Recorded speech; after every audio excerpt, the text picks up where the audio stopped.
তো hello friends, Radhe Radhe. দেখো আমি বাপের বাড়ি গেছিলাম। তো বাপের বাড়িতে কী কী সবজি এনেছি সেটা তোমার সাথে শেয়ার করছি। দেখো ধনিয়া পাতা এনেছি, পালং পাতা এনেছি ফুলকপি, এত সুন্দর সাদা সাদা টাটকা টাটকা ফুলকপি। আর এখানে আছে মূলা, বাঁধাকপি, দেখছো বাঁধাকপিও দিয়েছে কটা, এখন বাঁধায়নি, শাক হয়ে আছে। আর এখানে আছে টমেটোটা কিনা বাজারে। আর এখানে আছে পিঁপড়া, আর ওদিকে আছে মূলা।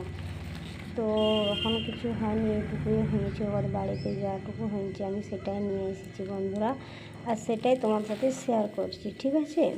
তো অনেক সবজি গেলা এমনি দেখাচ্ছে, ভুঁইয়া আছে তো তাই পালক পাতা, ধনিয়া পাতা, তাতে তার শাক না কী বলে ওই শাকটা, পিঁপড়া, টমেটো, অনেক কিছু সবজি দেখছো।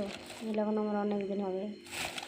বাঁধাকপিগুলো কেটে কেটে হয়ে গেলো। কেমন লাগলো বন্ধুরা ভিডিওটা অবশ্যই কমেন্ট করে বলবে, ঠিক আছে। তো টাটা ভাই, অন্য কোনো ভিডিওতে আবার